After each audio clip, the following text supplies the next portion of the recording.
ಇಂದೇ ಡೌನ್ಲೋಡ್ ಮಾಡಿ ಮತ್ತು ನಿಮ್ಮ ನೆಚ್ಚಿನ ಶೋಗಳನ್ನು ಆನಂದಿಸಿ.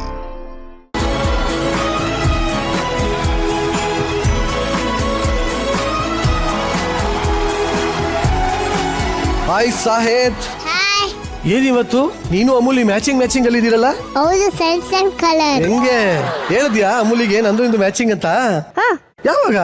ಇವಾಗ ಹೇಳ್ದೆ. ಇವಾಗ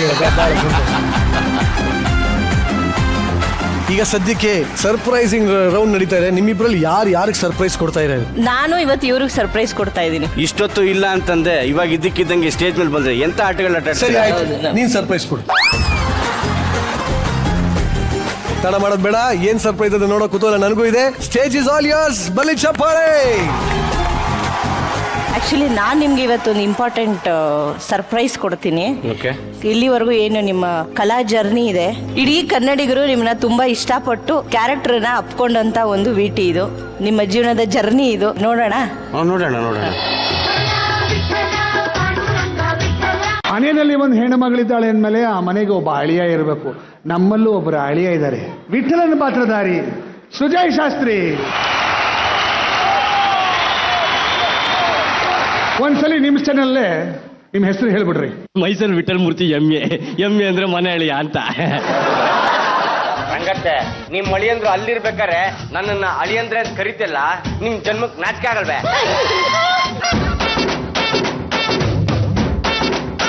ಏನಪ್ಪ ನೀವೇ ನಿಮ್ಮ ಹಣ್ಣಿನ ಜ್ಯೂಸ್ ಮಾಡ್ತಿದ್ದೀರಾ? ಇನ್ಮೇಲಿಂದ ನಾವೇ ಎಲ್ಲ ಮಾಡ್ಕೋಬೇಕು ಕಣಮ್ಮ. ತಗೊಂಡ್ರೆ 2000 ಮಜಾ ಮಾಡ್ರ.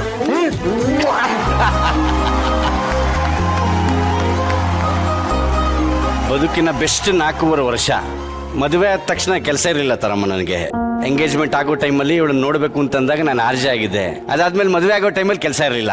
ನನಗೆ ಕೆಲಸ ಇಲ್ಲ ಅನ್ನೋದು ಎಂಗೇಜ್ಮೆಂಟ್ ಆಗ ಒಂದು ಸ್ವಲ್ಪ ದಿವಸಕ್ಕೆ ಇವಳೊಬ್ಳಿಗೆ ಮಾತ್ರ ಹೇಳಿದೆ. ನಮ್ಮ ತಂದೆ ತಾಯಿಗೂ ಹೇಳಿರಲಿಲ್ಲ ನಾನು. ಯಾಕಂದ್ರೆ ಅರೇಂಜ್ ಮ್ಯಾರೇಜ್ ಆಗಿರೋದ್ರಿಂದ ಪಾಪ ಎಲ್ಲಿಂದನೋ ಹೇಗೋ ಒಂದು ಬರ್ತಿದೆ ಹುಡುಗಿ. ಆ ಹುಡುಗಿಗೆ ತಪ್ಪು ಕಲ್ಪನೆ ಇಟ್ಟು ದೂಡ್ತಾ ಇದ್ದಾರೆ ಯಾವುದೋ ಮನೆಗೆ ಅಂತ ಅನ್ನಿಸಬಾರ್ದು ಅನ್ನೋ ಉದ್ದೇಶಕ್ಕೋಸ್ಕರ ಇವಳೊಬ್ಳಿಗೆ ಫಸ್ಟ್ ಹೇಳಿದ್ ನಾನು.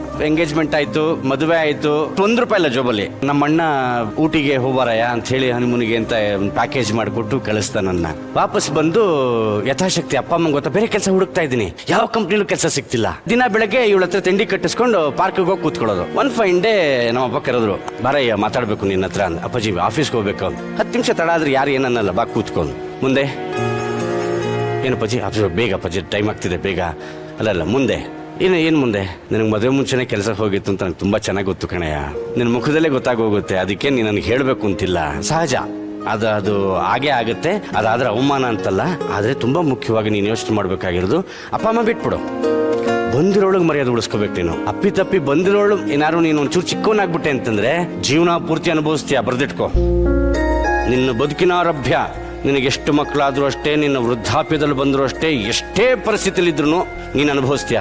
ಆದರೆ ಅವಳೊಬ್ಳಿಗೆ ಹೇಳಿದ್ರಿಂದ ನೀನು ಗೆದ್ದಿದ್ಯಾ ಕಣೋಣಿಯ. ನಮಗೆ ಹೇಳದೇ ಇದ್ರೂ ಪರವಾಗಿಲ್ಲ.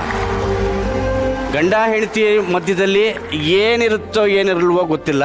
ಆದ್ರೆ ಒಂದಂತೂ ತುಂಬಾ ಮುಖ್ಯವಾಗಬೇಕು, ಟ್ರಾನ್ಸ್ಪರೆನ್ಸಿ. ಏನೇ ತಪ್ಪು ಮಾಡಿ ಯಾವುದೇ ಕಾರಣಕ್ಕೂ ಏನೂ ಮುಚ್ಚಿಡ್ಕೊಬಿಡಿ. ತಪ್ಪು ಮಾಡಿದ್ರೆ ಪಟ್ಟಂತ ಹೋಗಿ ಹೇಳ್ಕೊಂಡ್ಬಿಡ್ಬೇಕು. ಮುಚ್ಚಿಟ್ಕೊಂಡು ಬಚ್ಚಿಟ್ಕೊಂಡು ಏನಾರು ಮಾಡ್ತೀವಿ ಅಂತಂದ್ರೆ ಬೆಳೆಯುತ್ತದು.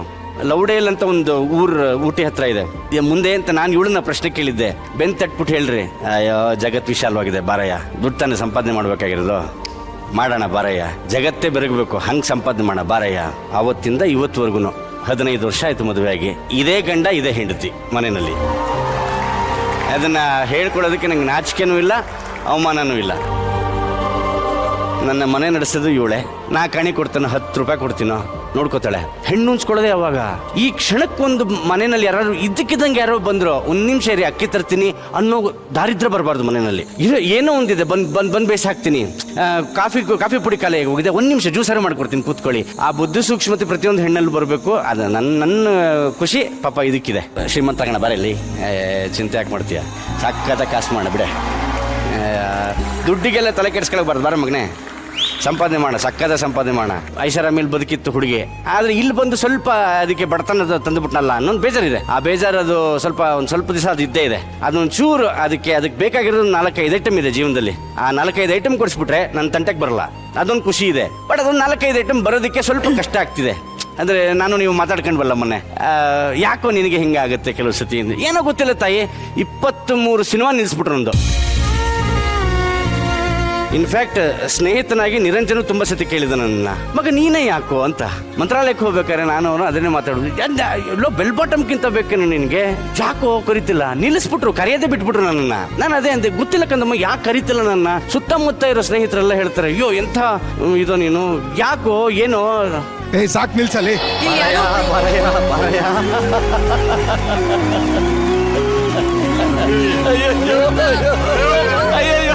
ಹಿರಿಯರಿಗೆ ಒಂದು ನಮಸ್ಕಾರ. ಸಮುದ್ರ